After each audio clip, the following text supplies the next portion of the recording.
تیری عظمتوں سے ہوں بے خبر،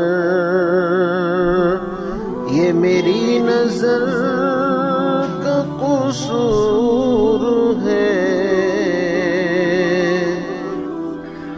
اعوذ باللہ من الشیطان الرجیم، بسم اللہ الرحمن الرحیم۔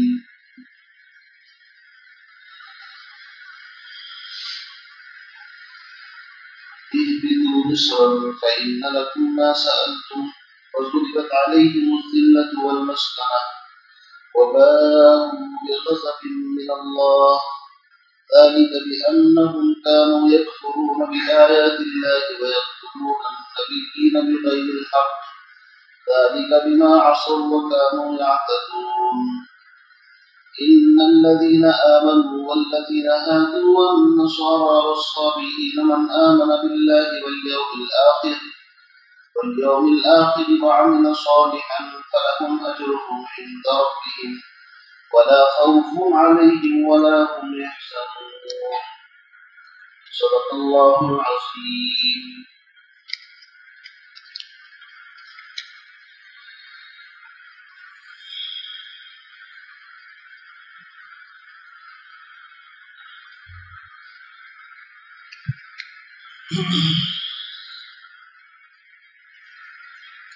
تذکرہ چل رہا تھا اس بات کا کہ بنی اسرائیل جب وادی تیہ کے اندر رہ رہے تھے تو اللہ رب العزت کی طرف سے مختلف انعامات کی بارش اس میدان کے اندر اس قوم پر اللہ نے فرمائی۔ بادلوں کا سایہ کیا، کھانے پینے کے لیے من و سلوے کا انتظام کیا، ان کی روشنی کے لیے ایک مینار اس کا انتظام کیا جس سے رات کے وقت روشنی ہوتی تھی، ان کے پانی پینے کے لیے ایک پتھر جس سے 12 چشمے جاری ہوئے اس کا انتظام کیا۔ کسی طریقے سے نہ ان کو کوئی محنت کرنی پڑتی تھی نہ کچھ، اللہ رب العزت کی طرف سے رزق مل رہا تھا۔ اور حضرت موسیٰ علیہ نبینا علیہ السلام ان کی تربیت اور حضرت ہارون علیہ السلام بھی ان کی تربیت کے اندر مصروف تھے۔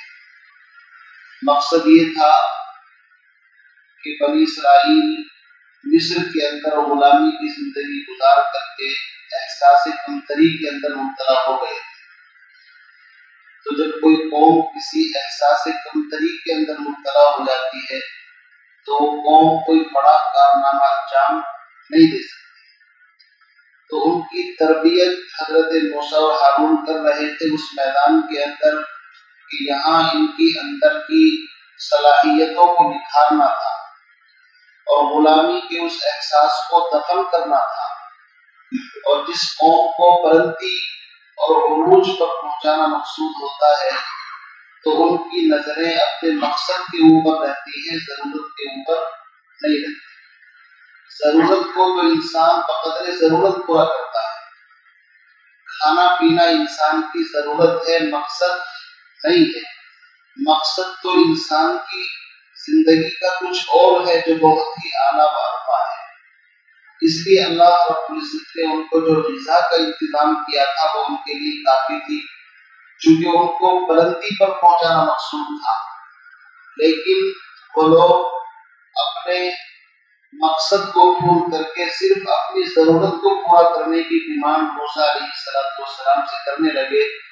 جس کی وجہ سے اللہ رب العزت کی ناراضگی، اس کا غصہ ظاہر ہوا، اور اس ضرورت کو پورا کرنے کے لیے جو ان کا انداز تھا وہ بھی کوئی زیادہ اچھا نہیں تھا۔ یا موسیٰ لن نصبر علی طعام واحد، ڈائریکٹ اپنے وقت کے پیغمبر جو اولو العزم نبی ہے ان کا نام لیا جا رہا ہے، اسی کے ساتھ ساتھ کہہ رہے ہیں ہم صبر نہیں کر سکتے، جبکہ اگر بے صبرہ انسان ہو تو اس کو صبر کی دعا مانگنی چاہیے، ربنا افرغ علینا صبرا، اس لیے کہ قرآن مقدس میں بھی صبر کے بڑے فضائل ہیں، وَلَمَنْ صَبَرَ وَغَفَرَ إِنَّ ذَلِكَ لَمِنْ عَزْمِ الْأُمُورِ، وبشر الصابرین، تو صبر کی مستقل فضیلت ہے، تو انہوں نے بے صبری کا مظاہرہ کیا اور اللہ کے اس پیغمبر سے ایک پوری فرمائش کہ ہمیں کھانے کے لیے پیاز چاہیے، دال چاہیے، ترکاریاں چاہیے، اناج چاہیے، اور ایسی ایسی چیزوں کی فرمائش کی جو زمین سے پیدا ہوتی ہیں، تو اللہ رب العزت کی طرف سے ان کو حکم دیا گیا اگر تم یہ چیزیں کھانا چاہتے ہو تو پھر اس میدان سے نکل کر کے جو تمہاری تربیت کے لیے ہم نے تم کو یہاں پر رکھا ہے، جاؤ کسی شہر کے اندر، وہاں محنت کرو، اناج بو، کھیتی کرو اور ان چیزوں کے اندر رکھو، کیونکہ یہ چیزیں تو محنت سے حاصل ہوتی ہے۔ اور یاد رکھیے حضرات صحابہ کرام نے نبی علیہ السلام نے مدینے کے انصار نے کھیتی باڑی کرنے کی اجازت مانگی، تو ابھی اسی صورت کے اندر آئے گا پارہ نمبر 2 کے اندر وَلَا تُلْقُوا بِأَيْدِيكُمْ إِلَى التَّهْلُكَةِ، اللہ نے فرمایا اپنے آپ کو ہلاکت میں مت ڈالو۔ مقصد یہ تھا کہ اے صحابہ تمہیں ہم نے بلند مرتبوں کے لیے تیار کیا ہے، تمہارا مقصد صرف دنیاوی عیش و آرام نہیں ہے کہ بو لیا، کاٹ لیا اور کما لیا، کھا لیا، نہیں، اس سے اور عظیم مقاصد تم مقصود ہے۔ تو پتہ یہ چلا کہ ہر وہ قوم جو ان چیزوں کی طرف دوڑتی ہے وہ اللہ کو پسند نہیں ہے، تو اس کا ذکر یہاں پر چل رہا تھا۔ اب وقت کے پیغمبر نے ان سے کہا اتستبدلون الذی هو ادنی بالذی هو خیر، کیا تم اعلیٰ چیز کے بدلے میں گھٹیا چیز کو پسند کرتے ہو، ان کو بدلنا چاہتے ہو؟ اگر یہی تمہارا مقصود ہے اور تم اعلیٰ مقام پر پہنچنا نہیں چاہتے جو مقصد تھا تمہاری تربیت سے، تو اہبطوا مصرا، تم فلاں کسی شہر کے اندر چلے جاؤ۔ حبوط کے معنی آتے ہیں اوپر سے نیچے کی طرف اترنا، مہمان نوازی کے لیے اس کو بولتے ہیں۔ اس میں اشارہ اس طرف ہے کہ ہم تو تمہیں بلندیوں پر پہنچانا چاہتے تھے لیکن تم پستی کی طرف جانا چاہتے ہو، تو جاؤ، کوئی بات نہیں۔ فَإِنَّ لَكُمْ مَا سَأَلْتُمْ، جس چیز کو تم مانگ رہے ہو تمہیں دی جائے گی، جاؤ، لیکن یاد رکھنا وَضُرِبَتْ عَلَيْهِمُ الذِّلَّةُ وَالْمَسْكَنَةُ، ذلت اور مسکنت یعنی فقر اور محتاجگی تمہارا مقدر بن جائے گی، چونکہ جس مقصد پر تم کو پہنچانا چاہتے تھے، فاتح قوم کی حیثیت سے تمہاری تربیت کر کے تم اس مقصد پر پہنچنا نہیں چاہتے، تو اب مفتون قوم کا جو ہوتا ہے ہمیشہ مقدر وہ ذلیل اور پست ہوتا ہے، اور فاتح قوم ہمیشہ ترقی کرتی ہے، کوئی بھی ہو جائے۔ تو اس لیے فرمایا وَضُرِبَتْ عَلَيْهِمُ الذِّلَّةُ وَالْمَسْكَنَةُ وَبَاءُوا بِغَضَبٍ مِّنَ اللَّهِ، اور یہ اللہ رب العزت کے غضب اور قہر کے ساتھ واپس ہو گئے۔ اب یہ ذلت اور مسکنت ان کا مقدر کیوں بنی؟ اس کی دلیل ذَلِكَ بِأَنَّهُمْ كَانُوا يَكْفُرُونَ بِآيَاتِ اللَّهِ، یہ اس وجہ سے کہ ایک تو وہ اللہ کی آیتوں کا انکار کرتے تھے، اللہ کی آیتوں کو، نشانیوں کو مانتے نہیں تھے، جیسے تورات اللہ کی نشانی ہے، معجزات اللہ کی نشانیاں ہیں، بعض مرتبہ تو سرے سے انکار کرتے تھے کہ ہم اس کو مانتے نہیں، اور بعض مرتبہ اگر مانتے تھے تو عمل نہیں کرتے تھے، عمل نہ کرنا بھی نہ ماننے کے درجے میں ہے، اور کبھی مانتے بھی تھے، عمل کرنے کا ارادہ بھی کرتے تھے، لیکن احکام میں تعویل کر لیتے تھے، جیسے کہ ابھی گزرا کہا تھا ان کو کہ شہر میں سجدے کی حالت میں جھک کر کے داخل ہونا اور زبان سے اقتتن کہنا، لیکن انہوں نے حنتتن کہنا شروع کر دیا، یعنی احکام کو بدل دیتے تھے اس کی جگہ سے، جس سے معنی کچھ سے کچھ ہو جاتا تھا۔ تو یہ سب انکار کی قسم ہے۔ تو فرمایا کہ ذلت اور مسکنت ان کا مقدر اس وجہ سے بنی، ایک تو وہ اللہ کی آیات اور نشانیوں کا انکار کرتے تھے، اور دوسرا وَيَقْتُلُونَ النَّبِيِّينَ بِغَيْرِ الْحَقِّ، اور نبیوں کو ناحق